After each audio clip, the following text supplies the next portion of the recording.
Hey guys, Toast here. Welcome to another episode of Custom Kit.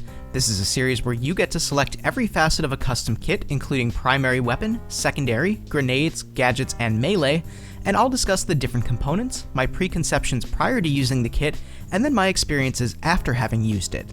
Today's custom kit is courtesy of the Flame Trooper from BF1 is going to toast you, who submitted the Hunter Loadout kit. He wrote the Hunter Loadout. Class, Medic. Primary, Autoloading 8 Factory. Secondary, number 3 Revolver. Gadget 1, Rifle Grenade Smoke. Gadget 2, Med Bags. Grenade, Frag Grenade. Melee, Hatchet. You're an American hunter who got bored from hunting animals and you joined the war in order to hunt Germans. Use your trusted Model 8, aka Autoloading 8, to hunt down your enemies. Use your gadgets for keeping your team advancing and finish that bloody war once and for all. Happy hunting. Flame Trooper, I know you've posted a number of kits over the past couple months, which I really appreciate, so I'm glad that I had the opportunity to get this one done. Let's first discuss each of the different components of the kit and how each one influenced my tactics going into this, beginning with the Autoloading 8 Factory. The Autoloading 8 is a weapon that I have a bit of a love-hate relationship with. I love the extended variant of it because of the high rate of fire and large magazine, but I'm honestly not a huge fan of the marksman or factory variants. I can certainly understand their place in the game, having the highest muzzle velocity of all of the weapons for the class, and offering some really strong single target killing potential with the high rate of fire of 359 rounds per minute, and the high maximum damage of 42. But as someone who has a pretty aggressive and objective focused playstyle, the weapon tends not to suit me very well. I knew that because of this, I was going to have to play a bit more passively than I usually tend to. As I mentioned, the weapon has really good single target killing potential, but in Conquest in particular, which is my primary game mode, you very rarely come across only one enemy, and even when you do, you rarely have the opportunity to kill them, get into cover, reload, and then find yourself only one enemy yet again. Because of this, I had to pick my targets wisely, make sure that I had the ability to get a safe reload off after engaging, and be ready to swap to my sidearm at pretty much all times if I faced more than one enemy. Speaking of sidearms, let's talk a little bit about the number 3 Revolver. This is one of my absolute favorite sidearms in the game because it offers the ability to kill an enemy in 2 shots thanks to the very high maximum damage of 53. It also has really good spread and hipfire accuracy, making it easy to quickly swap and fire from the hip to finish off targets. I was very confident with this particular sidearm, which is great since I wasn't particularly confident with my primary. Moving on to gadgets, as I've mentioned previously, when it comes to playing the medic class, I pretty much always use both the syringe and either medical pouch or crate, depending on the situation, because I play the medic class to keep my teammates alive however I can, so to have to give one of those up is always depressing for me. With the spirit of the kit being that of a hunter, I can understand why both of these gadgets don't particularly work. The medical pouch is great to carry with you if you're going to be lone wolfing it or in situations where you're going to need to do a lot of single target healing, so given my lack of confidence with the primary weapon, I was glad to have that with me.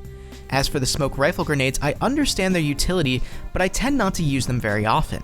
They're great for crossing open areas to get to objectives and for going in for revives in dangerous situations, but because I didn't have a syringe, the latter situation wasn't going to occur. All in all, the kit was going to be a challenge to me, which I was happy to accept. Now that's what I was anticipating based on the components of the kit, but how did it end up playing out? Overall, I enjoyed playing the kit, but found myself in more frustrating situations than I had hoped for. I had initially tried to see if I could get the Autoloading 8 to suit my more aggressive playstyle, but after a lot of cursing and frustration, running into 2 or more enemies and being at a disadvantage, I knew I quickly had to change that. There's only so many times you can say I would have won that fight if I had had just about any other weapon before you know you have to change something. Once I started playing more cautiously, I had found more success with the weapon, but I had often wished I had the marksman variant instead of the factory variant because the iron sights are not great for mid to long range shooting, where the marksman variant can help to increase your accuracy and make each shot count a little bit more.